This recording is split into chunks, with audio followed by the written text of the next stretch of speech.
Talk-40, Monday, 5th August, 1895. The question is it necessary to pass through all the lower stages to reach the highest? Or can a plunge be taken at once? The modern American boy takes 25 years to attain that which his forefathers took hundreds of years to do. The present-day Hindu gets in 20 years to the height reached in 8,000 years by his ancestors. On the physical side, the embryo goes from the amoeba to man in the womb. These are the teachings of modern science.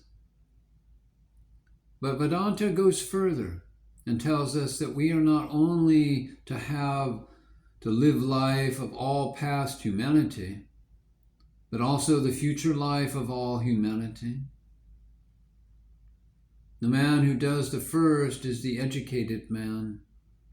The second is the Jivan Mukta, liberated while alive, ever free.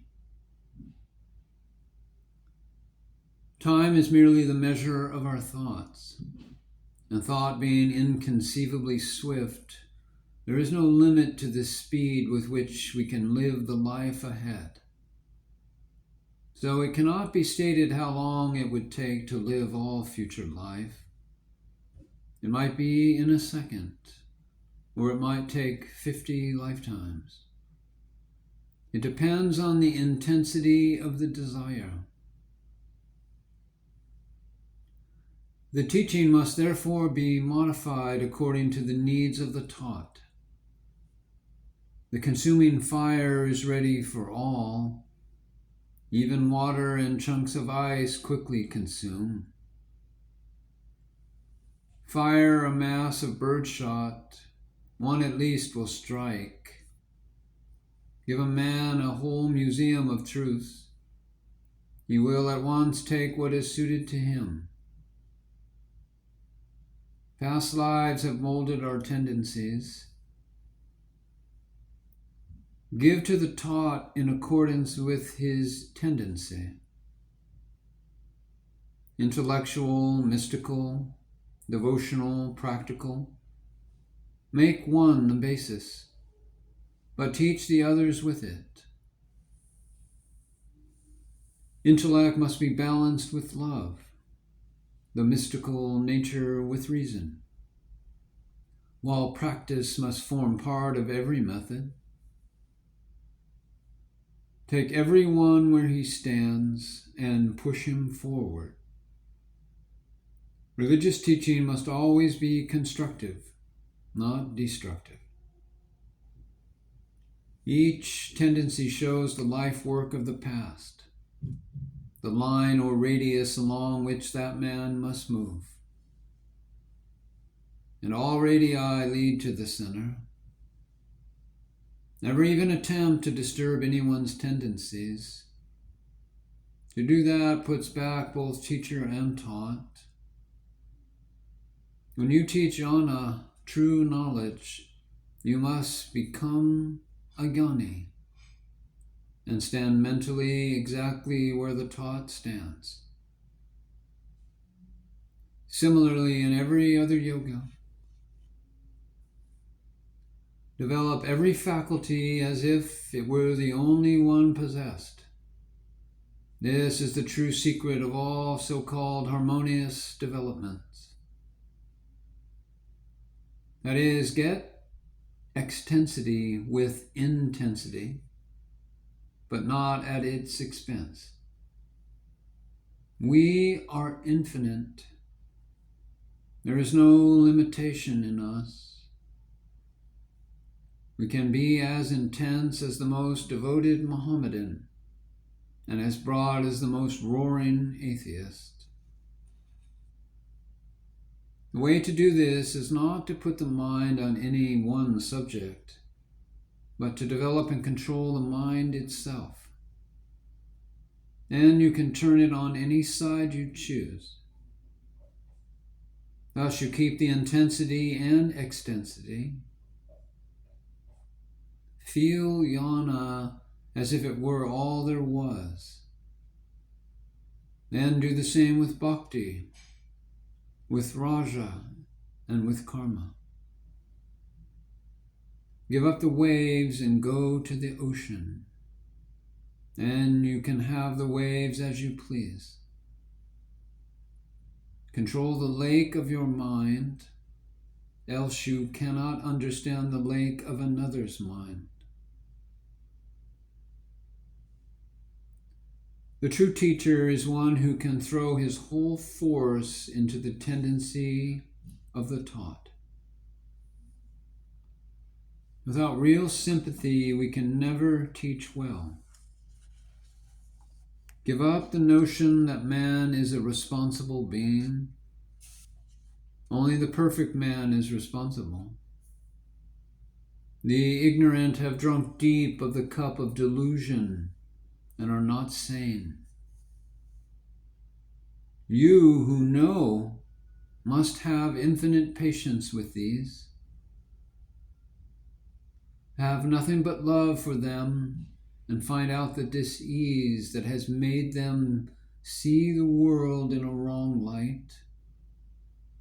Then help them to cure it and see aright. Remember always that only the free have free will.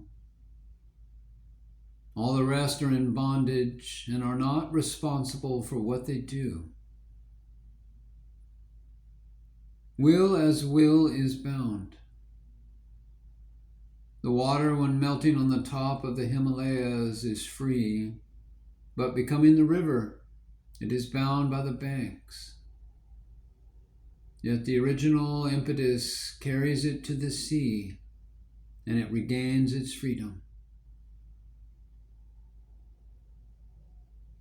The first is the fall of man. The second is the resurrection. Not one atom can rest until it finds its freedom. Some imaginations help to break the bondage of the rest, and the whole universe is imagination, but one set of imaginations will cure another set. Those which tell us that there is sin and sorrow and death in the world are terrible. But the other set which says ever, I am holy, there is God, there is no pain. These are good and help to break the bondage of the others. The highest imagination that can break all the links of the chain is that of personal God. Om Tat Sat is the only thing beyond Maya, but God exists eternally. As long as the Niagara Falls exist, the rainbow will exist, but the water continuously flows away.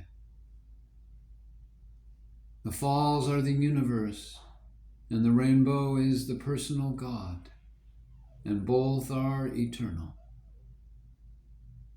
While the universe exists, God must exist. God creates the universe, and the universe creates God, and both are eternal. Maya is neither existence nor non-existence.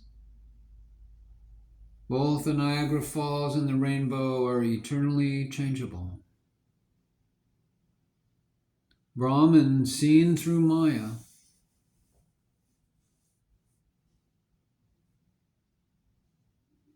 Persians and Christians split Maya into two and call the good half God and the bad half the devil.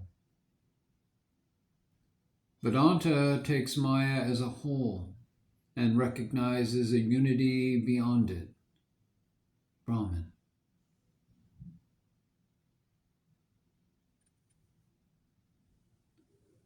Muhammad found that Christianity was straying out from the Semitic fold, and his teachings were to show that Christianity ought to be as a Semitic religion, that it should hold to one God. The Aryan idea that I and my Father are one disgusted and terrified him. In reality, the conception of the Trinity was a great advance over the dualistic idea of Jehovah, who was forever separate from man. The theory of incarnation is the first link in the chain of ideas leading to the recognition of the oneness of God and man. God appearing first in one human form, then reappearing at different times in other human forms, is at last recognized as being in every human form or in all men. Monistic oneness is the highest stage. Monotheistic is a lower stage. Imagination will lead you to the highest even more rapidly and easily than reasoning. Let a few stand out and live for God alone and save religion for the world. Do not pretend to be like King Janaka when you are only the progenitor of delusions. For the name Janaka means progenitor and belonged to a king who, although he still held his kingdom for the sake of his people, had given up everything mentally. So be honest and say, I see the ideal, but I cannot yet approach it. But do not pretend to give up when you do not. If you give up, stand fast. If 100 fall in the fight, seize the flag and carry it on. God is true for all that, no matter who fails. Let him who falls hand on the flag to another to carry on. It can never fall.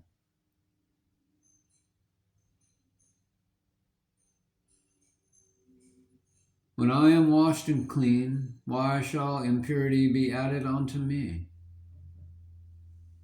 Seek first the kingdom of heaven and let everything else go. Do not want anything added into you. Be only glad to get rid of it. Give up and know that success will follow, even if you never see it. Jesus left 12 fishermen, and yet those few blew up the Roman Empire. Sacrifice on God's altar, earth's purest and best. He who struggles is better than he who never attempts. Even to look on one who has given up has a purifying effect. Stand up for God and let the world go. Have no compromise. Give up the world, then alone you are loosened from the body. And when it dies, you are free. Be free. Death alone can never free us. Freedom must be attained by our own efforts during life. Then, when the body falls, there will be no rebirth for the free. Truth is to be judged by truth and by nothing else. Doing good is not the test of truth. The sun needs no torch by which to see it. Even if truth destroys the whole universe, still it is truth. Stand by it. Practicing the concrete forms of religion is easy and attracts the masses. But really, there is nothing in the external. As the spider throws her web out of herself and draws it in, even so this universe is thrown out and drawn in by God.